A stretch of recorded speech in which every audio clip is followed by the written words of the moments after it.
So ಇವಾಗ ನೋಡ್ತಾ ಇದ್ದೀರಾ 2:59:47 ಸೆಕೆಂಡ್ ಆಗಿದೆ. ಸೊ ಇವಾಗ ಇದು 3 o'clock ಹೋಗಂಗಿಲ್ಲ, ಪುನಃ 2 o'clock ವಾಪಸ್ ಹೋಗುತ್ತೆ. ಸೊ ಇಷ್ಟವರೆಗೆ ಇಂಡಿಯಾ ಜೊತೆ 3.5 hours ಡಿಫ್ರೆನ್ಷಿಯೇಟ್ ಇತ್ತು, ಇವತ್ತಿಂದ 4.5 hours ಡಿಫ್ರೆನ್ಷಿಯೇಟ್ ಆಗುತ್ತೆ. ಹಾಯ್ ಹಲೋ ಎಲ್ಲರಿಗೆ ನಮಸ್ಕಾರ. ಇವತ್ತಿನ ಯುರೋಪಿಯನ್ ಟೈಮ್ ಝೋನ್ ಹೆಂಗೆ ಚೇಂಜಸ್ ಆಗುತ್ತೆ ನಿಮ್ಗೆ ಹೇಳ್ತೇನೆ, ಎಕ್ಸ್ಪ್ಲೇನ್ ಮಾಡ್ತೇನೆ ಬರ್ರಿ. ಸೊ ಸಮ್ಮರ್ ಡೇಸಲ್ಲಿ 3.5 hours ಡಿಫ್ರೆನ್ಸ್ ಇತ್ತು. ಸೊ ಇವತ್ತು ನೈಟಿಂದ 4.5 hours ಚೇಂಜಸ್ ಆಗುತ್ತೆ. ಯಾಕಂದರೆ ಇದು ಡೇ ಲೈಟ್ ಸ್ವಲ್ಪ ಅವ್ರು ಚೇಂಜಸ್ ಮಾಡ್ಕೋತಾರೆ. ಸೊ ಡೇ ಲೈಟ್ ಜಾಸ್ತಿ ಸಿಗಲಿ ಅಂತ ಇದನ್ನು ಚೇಂಜಸ್ ಮಾಡ್ಕೊಂಡು ಬರ್ತಾರೆ.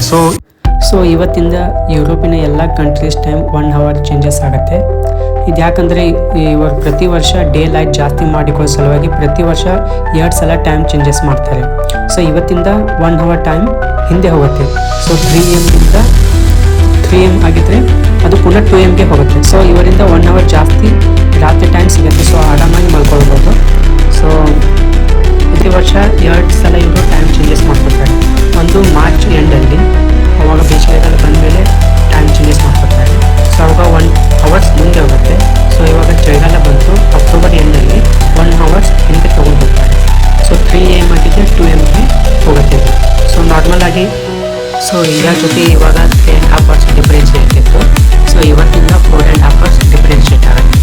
ಇದೆಲ್ಲ ಯಾಕೆ ಆಗುತ್ತಂದರೆ ಇದು ಯುರೋಪಿಯನ್ ಕಂಟ್ರಿ ನಾರ್ತ್ ಪೋಲಲ್ಲಿ ಬರುತ್ತೆ. ಸೊ ಸೂರ್ಯನ ಕಿರಣ ಅಥವಾ ಬೆಳಕು ನೇರವಾಗಿ ಬರೋಂಗಿಲ್ಲ. ಸೊ ಅದಕ್ಕೆ ಇದೆಲ್ಲ ಚೇಂಜಸ್ ಆಗ್ತಾ ಇರುತ್ತೆ.